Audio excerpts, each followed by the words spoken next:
Hello guys, അപ്പോൾ ഒരു Sharjah ഉണ്ടാക്കിയാലോ? ആദ്യം മിക്സിയുടെ ഒരു ജാർ എടുക്കുക, പാലിട്ട് കൊടുക്കുക, കട്ടപ്പാൽ ഇട്ട് കൊടുക്കണം.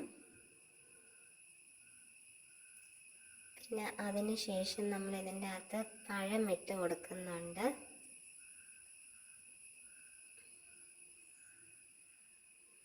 കട്ടപ്പാലെല്ലാം ഇതിൻ്റെ അകത്ത് ഇട്ടതിന് ശേഷം പഴം ഇങ്ങനെ ചെറുതായിട്ട് അരിഞ്ഞ് ഇട്ട് കൊടുക്കുന്നുണ്ട്.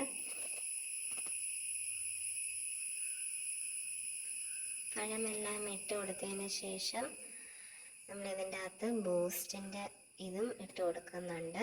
പിന്നെ അതിന് മുന്നേ നമ്മൾ കപ്പലണ്ടി പൊടിച്ച് എടുക്കണം.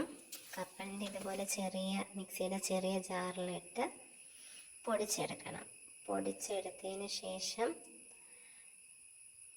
ഇതിൻ്റെ അകത്ത് പിന്നെ ചേർത്ത് കൊടുത്താൽ മതി. ആദ്യം നമുക്കിത് പൊടിക്കാം. പൊടിച്ചതിന് ശേഷം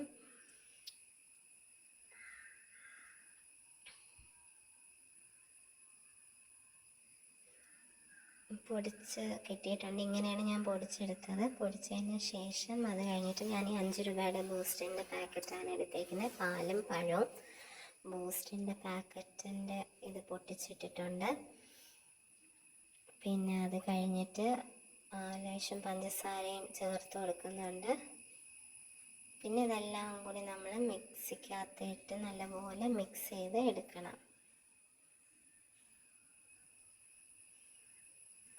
ആവശ്യമുള്ള രീതിയിൽ എടുക്കണം. ചിലർക്ക് ഇച്ചിരി ലൂസ്, ചിലർക്ക് ഇച്ചിരി ടൈറ്റായിട്ട് ഇരിക്കുന്നതിന് ഇഷ്ടം, അപ്പം കട്ടിക്കായിട്ട് ഇരിക്കുന്നതിന് ഇഷ്ടം. അപ്പം എനിക്ക് ഇങ്ങനെ കട്ടിയും എല്ലാം ലൂസും എല്ലാം ഒരു പരുവത്തിനാണ് ഞാനിവിടെ എടുക്കുന്നത്. പിന്നെ ഈ പൊടിച്ച് വെച്ച കപ്പലണ്ടി ഇതിൻ്റെ അകത്ത് മിക്സ് ചെയ്ത് കൊടുക്കാം. നല്ലപോലെ മിക്സ് ചെയ്ത് ഇങ്ങനെ കപ്പലിന് ഇങ്ങനെ ചേർത്ത് കൊടുക്കുന്നതിന് പ്രശ്നമൊന്നുമില്ല. നല്ലതായിട്ട് തന്നെ നമുക്ക് ടേസ്റ്റിനൊരു വ്യത്യാസമൊന്നും വേറെ രുചിയൊന്നും ആവത്തില്ല. സെയിം ടേസ്റ്റ് തന്നെ കിട്ടും. പിന്നെ ഇതൊരു ഗ്ലാസ്സിലേക്ക് ഇട്ട് നമുക്ക് സെർവ് ചെയ്തെടുക്കാം.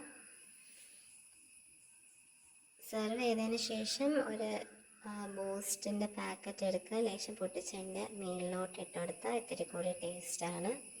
അപ്പോൾ എല്ലാവരും ഇത് ഉണ്ടാക്കി നോക്കണം.